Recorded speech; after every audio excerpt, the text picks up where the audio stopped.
Hello friends, ધમુસ kitchen and blog પર તમારું સ્વાગત છે।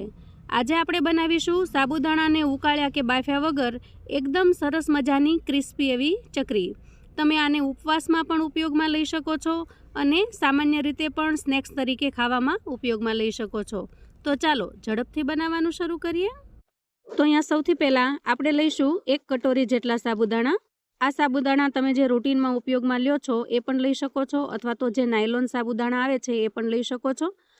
1 કપ સાબુદાણાને પલાળવા માટે આપણે અહીંયા 1.5 કપ જેટલું પાણી લઈશું, કેમ કે ચકરી બનાવવા માટે આપણે એટલા પાણીની અહીંયા જરૂર પડશે।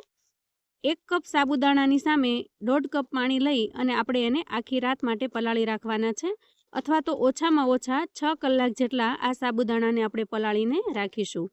તો સાબુદાણાને ઢાંકી અને રેસ્ટ થવા દેવાના છે। તો 6 કલાક અગાઉ સાબુદાણાને જે પલાળી રાખ્યા છે એકદમ સરસ પલળીને તૈયાર થઈ ગયા છે, અહીંયા તમે જોઈ શકો છો। અને આ રીતે તમે જ્યારે હાથથી દબાવશો ત્યારે એકદમ સરસ મેશ થઈ જશે અને દાણો સહેજ પણ કઠણ નહીં લાગે। તો સાબુદાણાને આપણે ઓછામાં ઓછા 6 કલાક જેટલા તો પલાળી જ રાખવા પડે, તો જ આવા સરસ બનીને તૈયાર થાય છે। અહીંયા તમે નીચે પણ જોઈ શકો છો, બિલકુલ પાણી વધ્યું નથી। સાબુદાણાની સામે જે 1.5 કપ પાણી છે એ પરફેક્ટ માપ છે, અને એ પ્રમાણે જો તમે પલાવશો તો એકદમ સરસ સાબુદાણા પલાવશે। અહીંયા 2 બટેકા લીધા છે, બાફેલા બટેકા। તો કોઈ પણ સબ્જી કે કંઈ બનાવતા હો તમે, અથવા તો બટેકાનું શાક બનાવતા હો, તો એક્સ્ટ્રા આ રીતે 2 બટેકા સાથે બાફી લેવાના। આવી કોઈ ખમણી લેવાની છે અને બટેકાને આપણે એમાં ખમણી લેવાના છે। તો આ રીતે ખમણવાથી એમાં સહેજ પણ ગાંઠા નહીં રહે અને એકદમ સરસ પેસ્ટ જેવું બનીને તૈયાર થશે। સીધા જો હાથથી છૂંદો કરીએ તો એના અંદર ગાંઠા રહી જાય છે, પણ જો આ રીતે તમે ખમણી લેશો તો એકદમ લમ્સ ફ્રી બનશે, સહેજ પણ અંદર ગાંઠા નહીં બને અને આપણને ચકરી બનાવવામાં ખૂબ જ સરળતા રહેશે। અને બટેકાનો માવો છે એકદમ સરસ પરફેક્ટ બનશે।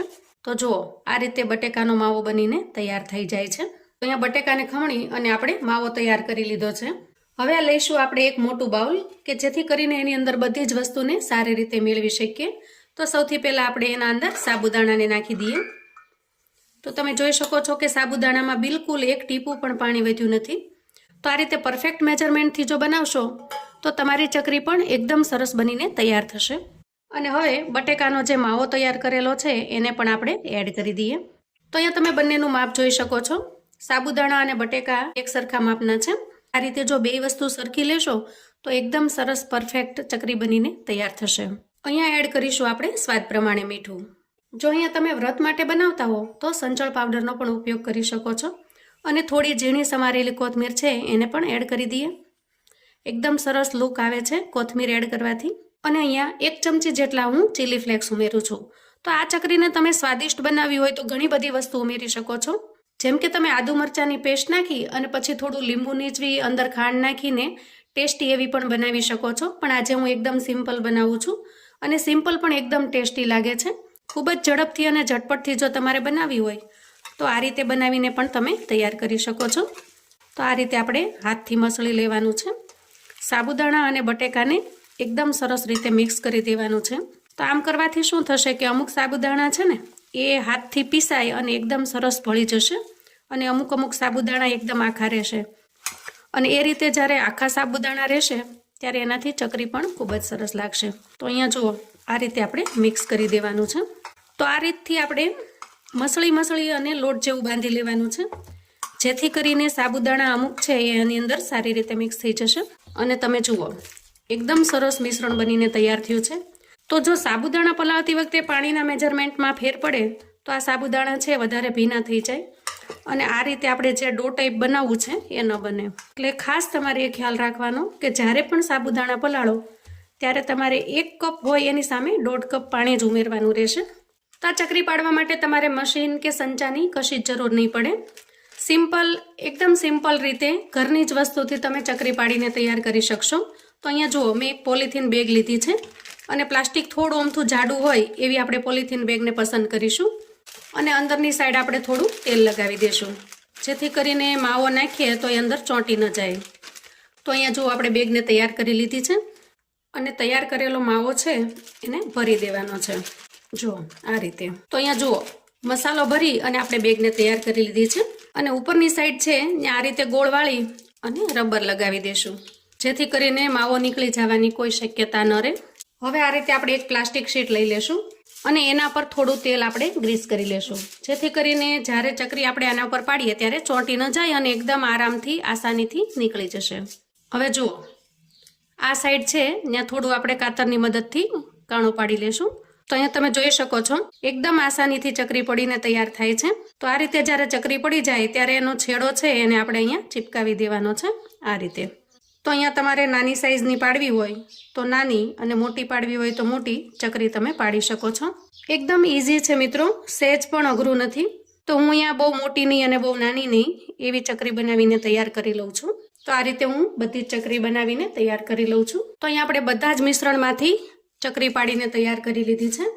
આ ચકરીને તમે તડકે સૂકવશો તો એક દિવસની અંદર સરસ મજાની સુકાઈને તૈયાર થઈ જાય છે. અને જો તમે તડકે ન સૂકવો અને ઘરમાં જ સૂકવો તો પંખાની હવામાં 2 થી 3 દિવસમાં આરામથી સરસ સુકાઈ જાય છે. તો જુઓ, ચિપ્સ ઘણી બધી સુકાવા આવી છે.